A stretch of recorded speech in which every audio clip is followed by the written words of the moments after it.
Tu es né pour être le maître de tes émotions, et non l'esclave des provocations du monde. Pourtant, chaque jour, quelque chose met à l'épreuve ta patience, une critique inattendue, un regard qui te défie, des paroles lancées pour blesser ou des situations qui semblent conçues pour te faire perdre ton calme. Et chaque fois que tu mords à l'hameçon et que tu réponds par la colère, la frustration ou l'anxiété, tu abandonnes ton pouvoir.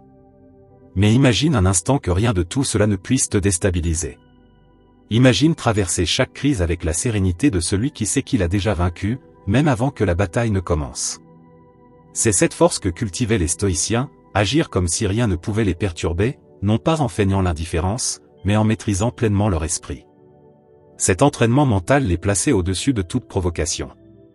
Aujourd'hui, je vais te montrer comment adopter cette attitude imperturbable, celle qui intimide, inspire le respect et te place dans un contrôle absolu de toi-même.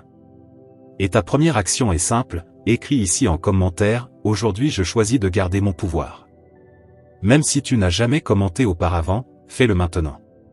Parce que lorsque tu apprends à rester calme au milieu du chaos, cette sérénité grandit en toi. Elle ne change pas seulement ta réaction, elle change tout le cours de ta vie. Et avant de commencer, je te demande seulement une chose, mets un « j'aime », partage cette vidéo et abonne-toi. Ainsi, ce message atteindra plus de personnes qui recherchent, elles aussi, la clarté.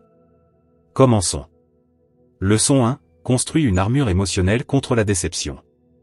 Peu importe qui tu es ou combien tu te prépares, il y aura toujours des moments où les choses ne se dérouleront pas comme prévu, un plan qui échoue, une opportunité manquée. Mais la déception n'est pas une condamnation, c'est une information. Ce sont des données qui indiquent que quelque chose n'a pas fonctionné, et non pas la preuve que tu es incapable. Le problème, c'est que l'on nous a conditionnés à confondre le résultat avec notre identité, j'ai échoué, donc je suis un échec. Cette association est toxique. Elle vole ta motivation et t'enferme dans le cycle de l'autocritique. Développer ton immunité à la déception commence par un changement de perception. Quand quelque chose ne se passe pas comme prévu, répète-toi, ceci est une information, pas une condamnation. Cette phrase simple reprogramme ta réaction. Elle te rappelle que ton rôle n'est pas de te punir, mais d'apprendre. Pense aux plus grands inventeurs, athlètes et leaders de l'histoire. Tous ont échoué plus souvent qu'ils n'ont réussi. La différence, c'est qu'ils ne sont pas restés prisonniers du choc. Ils ont analysé, ajusté, et recommencé. Chaque erreur était une pièce supplémentaire du puzzle, et non une raison d'abandonner. Dans le stoïcisme, les événements extérieurs sont neutres. C'est notre jugement qui leur donne un sens. Si tu décides de voir la déception comme une enseignante, elle cesse d'être une ennemie. Cela ne veut pas dire que tu ne ressentiras ni frustration, ni tristesse, ni colère, mais plutôt qu'au lieu de rester prisonnier de ces émotions, tu les transformeras en carburant pour agir et progresser. Plus vite tu passes du choc émotionnel à l'analyse, moins tu perds de temps et plus tu avances. Pour cela, crée un réflexe, chaque fois que quelque chose échoue, demande-toi. Qu'est-ce qui a été différent de ce que j'attendais ? Qu'est-ce qui dépend de moi et que je peux améliorer ? Que ferai-je différemment la prochaine fois ? Répondre à ces 3 questions transforme le coup dur en leçon, et la leçon en stratégie. Voilà la différence entre celui qui se relève et celui qui s'effondre. Une grande partie de la déception vient de l'illusion que le monde devrait se comporter comme nous le voulons. Mais la vie n'existe pas pour satisfaire nos attentes. Accepter cela réduit les occasions d'être déçu. Imagine ton esprit comme un muscle. Chaque fois que tu affrontes une mauvaise nouvelle et que tu choisis d'apprendre plutôt que de te lamenter, tu soulèves un poids. Au début, c'est lourd, mais avec le temps ta tolérance grandit. Arrive alors un moment où une chute ne t'abat plus, elle te propulse simplement vers l'étape suivante. Rappelle-toi, la déception n'est pas une fin, c'est un filtre. Si tu es tombé aujourd'hui, relève-toi, ajuste et continue. La véritable défaite n'est pas d'échouer, mais de décider que cela ne vaut plus la peine d'essayer. Ta valeur ne diminue pas parce que quelque chose s'est mal passé. Ce qui change, c'est ton expérience, ta perspective et ta force si tu choisis d'apprendre. Et c'est là que réside ton avantage. Chaque déception surmontée fait de toi quelqu'un de plus résilient, plus sage et infiniment plus difficile à arrêter. Leçon 2, défends ton image et ton attitude dans n'importe quelle situation. Il existe un pouvoir que peu de gens maîtrisent, celui d'agir comme si rien n'avait la force de t'abattre. Cela ne signifie pas ignorer la réalité ou t'anesthésier. Cela veut dire décider, de manière consciente et ferme, qu'aucune provocation, injustice ou trahison ne volera ta paix ni ne t'éloignera du chemin que tu as choisi. Regarde l'exemple de Joseph. Trahi par ses propres frères, vendu comme esclave, accusé injustement et emprisonné pour un crime qu'il n'avait pas commis, il avait toutes les raisons de s'aigrir et de crier que la vie était injuste. Mais il fit le contraire, il garda sa dignité. Il travailla avec excellence même dans l'épreuve, et attendit en silence que Dieu ouvre la bonne porte. Et, le jour venu, il était prêt. Voilà le véritable art, ressentir la blessure, mais ne pas la laisser guider ta réaction. Cela ne signifie pas être froid, mais être sage. Car lorsque tu réagis par impulsion, tu remets le contrôle de ta vie entre les mains de ceux qui le méritent le moins. En revanche, lorsque tu gardes ton calme, tu ne le fais pas pour plaire aux autres, mais pour protéger ton énergie. Tu n'alimentes pas des discussions stériles. Tu ne tombes pas dans le jeu des provocations. Tu n'épuises pas tes forces à vouloir prouver quoi que ce soit. Tu restes concentré sur ce qui compte, ton caractère, ton travail, ton but. Et cette constance te place au-dessus de ceux qui cherchent à t'abattre. Dans le stoïcisme, la sérénité face à la provocation est le signe d'un esprit invincible, car rien d'extérieur ne peut perturber celui qui se possède totalement lui-même. La prochaine fois que quelqu'un tente de t'arracher à ton centre, fais ceci, arrête-toi, respire et reconnais ce que tu ressens, mais choisis de ne pas agir depuis cet état. Tu verras que, la plupart du temps, répondre à chaud ne ferait qu'alimenter l'ego de l'autre. Souviens-toi, tu n'as pas à montrer tout ce que tu ressens. Ton monde intérieur n'est pas en libre accès, surtout pas pour ceux qui cherchent à te blesser. Le silence, souvent, est plus éloquent que les mots. Il ne s'agit pas de ravaler et accumuler, mais de traiter tes émotions intelligemment. Canaliser la colère, la frustration et la douleur est l'un des plus grands défis. Mais celui qui y parvient atteint une liberté rare. Car tu n'offres plus ton pouvoir à n'importe qui tente de le voler.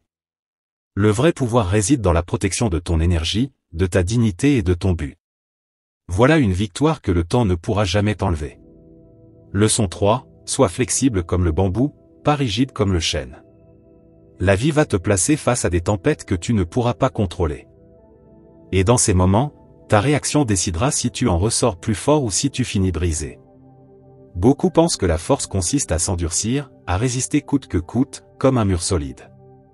Mais la rigidité finit toujours par céder. La véritable puissance consiste à apprendre à plier sans se rompre, comme le bambou. Pense au chêne, imposant, ferme, apparemment indestructible. Pourtant, quand le vent souffle avec violence, sa rigidité devient sa faiblesse. Il se brise. Le bambou, lui, se laisse plier, il fléchit sous la tempête, mais une fois le vent passé, il se redresse, intact. C'est cette souplesse qui te permet de survivre aux pires crises, t'adapter sans perdre ton essence. La flexibilité n'est pas une faiblesse. S'adapter ne signifie pas se soumettre. Cela veut dire trouver un moyen d'avancer malgré les circonstances, ajuster ta stratégie sans trahir tes valeurs, accepter le changement sans perdre ton centre. La rigidité émotionnelle est comme une bombe à retardement, plus tu t'accroches à vouloir que tout se passe selon tes désirs, plus tu accumules de tension. Et lorsque cette pression explose, elle prend la forme de colère, d'anxiété, de frustration ou même de maladie. Le bambou, au contraire, libère cette pression, il comprend que céder sur certains points est parfois nécessaire pour continuer à vivre. Dans le stoïcisme, la force n'est pas de résister aveuglément, mais de savoir couler avec l'inévitable, en préservant ta vertu et ta paix intérieure. Quand tu fais face à un problème, respire et demande-toi, qu'est-ce que je peux contrôler ? Et qu'est-ce que je dois accepter tel que c'est ? Relâcher ce qui n'est pas en ton pouvoir t'épargne de l'épuisement et libère ton énergie pour agir sur ce qui compte vraiment. Être comme le bambou te donne un avantage. Les crises qui détruisent les autres deviennent pour toi des occasions de transformation. Bien sûr, tu ressens l'impact, mais tu refuses de te briser. Tu ajustes ta trajectoire, modifies ton approche, et lorsque la tempête passe, tu es encore debout. La flexibilité accélère aussi ton apprentissage. Celui qui est rigide croit tout savoir et s'accroche à ce qui ne fonctionne pas. Celui qui est flexible, lui, écoute, observe, s'adapte, tente quelque chose de nouveau. Cela lui donne une rapidité de réponse que la rigidité n'aura jamais. Entraîne cette mentalité. Quand quelque chose ne se déroule pas comme prévu, au lieu de forcer dans la même direction, recule d'un pas et cherche une autre voie. Parfois, la route directe est bloquée, mais un chemin détourné mène au même but. Seuls ceux qui acceptent de se déplacer le voient. Le bambou plie, mais garde ses racines. Si tes principes sont solides, sois comme lui, flexible dans la forme, inébranlable dans tes valeurs. Rien ne doit enlever ton intégrité, mais rien non plus ne doit t'empêcher d'adapter tes méthodes pour atteindre ton objectif. Avec le temps, tu comprendras, cette souplesse ne diminue pas ta force, elle la multiplie. Elle réduit ton fardeau, t'offre plus de paix et plus de clarté. Car pendant que d'autres se brisent en voulant résister à l'inévitable, toi, tu avances avec moins d'usure, plus de calme et plus de lucidité. La vie ne va pas adoucir les coups, mais tu peux choisir comment les encaisser. Si tu choisis d'être comme le bambou, chaque tempête deviendra la preuve que ton essence demeure intacte, même lorsque tout autour de toi change. La rigidité peut donner l'illusion de la force. Mais la véritable force appartient à ceux qui savent plier sans jamais se briser. Leçon 4. Utilise chaque irritation comme un exercice de calme et de puissance intérieure. Chaque irritation que tu affrontes est une opportunité déguisée. Tu ne le remarques pas, car ton esprit a été entraîné à réagir, à te plaindre et à te laisser emporter par des détails insignifiants. Mais si tu changes de perspective, chaque inconfort devient un terrain d'entraînement pour ta force émotionnelle. Le trafic qui te retarde quand tu es pressé, la personne qui te passe devant dans une file, le commentaire sarcastique sans raison. Tous ces moments qui normalement videraient ton énergie peuvent, si tu le décides, devenir une source de renforcement. La sérénité nécessaire pour affronter une grande crise ne naît pas soudainement. Elle se forge par la répétition dans les petites choses, jusqu'à ce que l'autocontrôle devienne automatique. La plupart des gens gâchent ces opportunités, ils voient l'irritation, réagissent, perdent de l'énergie et laissent un détail ruiner leur journée. Mais chaque fois qu'ils font cela, c'est comme s'ils reposaient le poids avant de finir l'exercice. Si tu veux une véritable force émotionnelle, il faut soulever du poids. Et ces petites irritations sont précisément les haltères qui t'aident à devenir plus résistant. La prochaine fois que quelque chose de mineur t'agace, ne le traite pas comme un problème. Respire. Ressens ce qui se passe dans ton corps, tension dans la mâchoire, chaleur dans la poitrine, pensée qui s'accélère. Reconnais-le, mais ne réagis pas, rappelle-toi, ce n'est pas une attaque, c'est un entraînement. Dans le stoïcisme, même les difficultés les plus insignifiantes peuvent polir ton caractère si tu choisis de les affronter avec intention. Et cette mentalité est puissante, car la vie ne prévient pas quand la grande tempête arrive. Si tu n'as pas entraîné ton calme dans les petites choses, il sera presque impossible de le garder dans les grandes. C'est comme vouloir soulever 100 kilos sans jamais avoir pratiqué avec 10. La patience, le contrôle et la sérénité sont comme des muscles, sans entraînement, ils s'atrophient. L'avantage, c'est que l'entraînement est gratuit et présent partout. La file au supermarché devient un exercice de patience. Le bruit du voisin, une épreuve de concentration. Le retard dans le trafic, un défi pour trouver des solutions sans gaspiller ton énergie en plainte. Il ne s'agit pas de tout supporter en silence, mais d'utiliser chaque irritation comme un exercice. Entraîner ta respiration, ton dialogue intérieur, ta capacité à rester concentré sur ce qui compte vraiment. Au début, ton impulsion sera de réagir comme toujours, t'énerver, protester, chercher un coupable. Mais plus tu pratiques, plus rapide sera le passage entre la gêne et l'autocontrôle. Arrivera un jour où, avant même que l'irritation ne grandisse, tu répondras déjà avec calme, car ton cerveau aura été programmé pour cela. Et, dans un monde où presque tout le monde réagit sans réfléchir, c'est un super pouvoir. Réfléchis, si tu ne sais pas bien gérer un conducteur imprudent, comment pourras-tu gérer une trahison? Si tu perds ton calme après 5 minutes d'attente, comment tiendras-tu une année entière à poursuivre un objectif difficile? La vie t'offre de petites épreuves pour te préparer. C'est à toi de les utiliser ou de les gaspiller. À partir d'aujourd'hui, transforme chaque irritation en entraînement. Peu importe à quel point elle semble insignifiante, dès que tu ressens l'envie de t'agacer, souris intérieurement et pense, merci pour cette pratique gratuite. Puis continue ta journée avec la satisfaction d'avoir renforcé le muscle le plus important de tous, ton autocontrôle. La force émotionnelle ne naît pas dans le confort, mais dans l'inconfort. Chaque petite gêne n'est qu'une répétition de plus dans ton entraînement. Et lorsque la grande épreuve arrivera, tu seras bien plus près que tu ne l'imagines. Leçon 5, vainc la peur et la honte en reprenant le contrôle de ton esprit. La peur et la honte sont comme des chaînes invisibles. Tu ne les vois pas, mais elles conditionnent chacun de tes pas. Elles te font douter de toi, reculer avant même d'essayer, cacher qui tu es par peur d'être jugé. Le plus dangereux, c'est que, souvent, tu ne te demandes même pas d'où elles viennent. Tu assumes simplement que tu es comme ça. Mais ce n'est pas vrai. La peur et la honte sont des émotions apprises, souvent construites sur de vieilles croyances qui n'ont rien à voir avec ta réalité actuelle. Le premier pas pour t'en libérer n'est pas de fuir, mais de les affronter. Observe calmement comment elles se manifestent dans ton corps, quelles pensées les accompagnent, à quel moment elles apparaissent.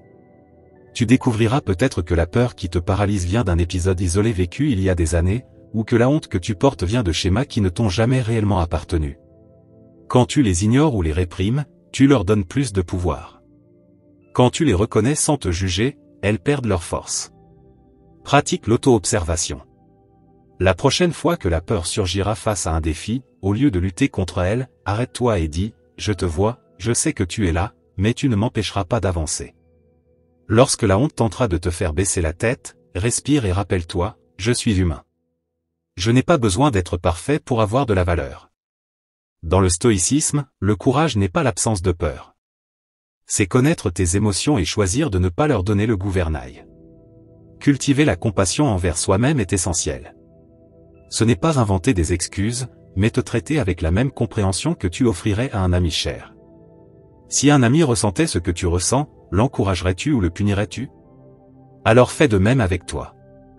En pratiquant cela, tu conquis une liberté rare, celle d'agir même avec peur, de te montrer tel que tu es même au risque d'être jugé. Tu comprends que les moments difficiles ne sont pas des murs, mais des portes vers une version plus forte et plus authentique de toi-même. La peur cesse d'être un ennemi et devient un allié, t'indiquant l'endroit exact de ta prochaine croissance. La honte cesse d'être un fardeau et devient un rappel de ta vulnérabilité.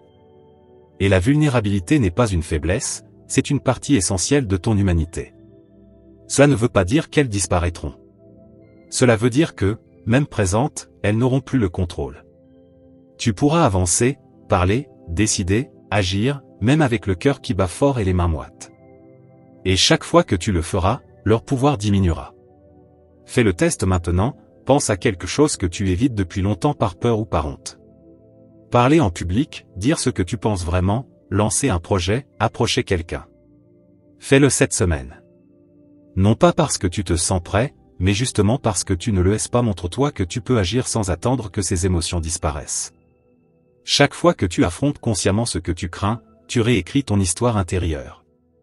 Tu enseignes à ton esprit que tu ne mourras pas en sortant de ta zone de confort, et que tu ne perds pas de valeur en t'exposant. De l'autre côté de la peur et de la honte, il n'y a pas seulement la liberté, il y a ton véritable potentiel. Tant que tu vis conditionné par elle, tu n'auras jamais la mesure de ce que tu peux accomplir. Regarde-les en face, reconnais-les, et fais le premier pas malgré elles. Alors, tu ressentiras quelque chose qui ne s'achète pas, la certitude qu'il n'existe rien, ni en toi ni à l'extérieur, capable de t'arrêter. Leçon 6, ne lie pas ta valeur personnelle aux résultats. Si tu mesures ta valeur par les résultats, tu vivras prisonnier d'une montagne russe émotionnelle. Quand tu gagnes, tu ressens de l'orgueil. Quand tu échoues, tu t'enfonces dans le doute et l'autocritique.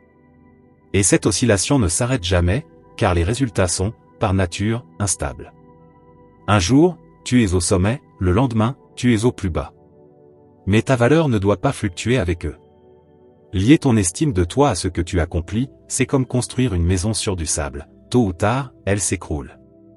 Les résultats dépendent d'innombrables variables, bien au-delà de ton contrôle, le marché, l'opinion des autres, des changements externes qui surviennent du jour au lendemain. Si ton identité est attachée à tout cela, n'importe quel vent peut te renverser. Lorsque tu détaches ta valeur des résultats, tu reprends ton pouvoir. Tu commences à mesurer ta vie par la cohérence avec tes principes, par la qualité de ton effort, par l'intégrité de tes actions. Et cela ne signifie pas se contenter de moins, mais se libérer de la peur paralysante de l'échec. Parce que tu ne te définis plus par la victoire ou la défaite, mais par la manière dont tu joues le jeu.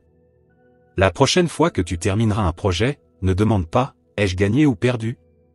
Demande plutôt « ai-je été fidèle à mes valeurs ? Ai-je donné le meilleur de moi-même ? Ai-je appris quelque chose qui me rendra plus fort la prochaine fois ? Si la réponse est oui, alors tu as déjà gagné, même si le résultat extérieur n'a pas été celui que tu attendais. Dans le stoïcisme, la véritable valeur personnelle se trouve dans la vertu, non dans le succès. La seule chose que tu contrôles vraiment, ce sont tes pensées, tes actions et ton caractère. Le reste est extérieur et ne devrait jamais dicter ton estime de toi. Cette mentalité te protège des critiques et des jugements. Quand tu sais que ta valeur n'est pas dépendante de l'approbation d'autrui, les opinions perdent le pouvoir de te détruire. Les choses positives te réjouissent, mais ne te rendent pas arrogant. Les critiques te font réfléchir, mais ne te paralysent pas. Alors, le changement est profond. Tu n'as plus besoin de gagner pour te sentir bien avec toi-même. Tu commences à te sentir bien simplement parce que tu as agi selon ce que tu crois, et cela constitue une base indestructible, car elle est totalement sous ton contrôle. Pratique-le chaque jour. Si tu fais de l'exercice, ne mesure pas seulement les kilos perdus, mais la discipline de tenir ton engagement envers toi-même. Si tu présentes une proposition et qu'elle n'est pas acceptée, ne juge pas seulement le « oui » ou le « non », mais le courage et la préparation que tu y as mis. Avec le temps, cette mentalité construit ta résilience.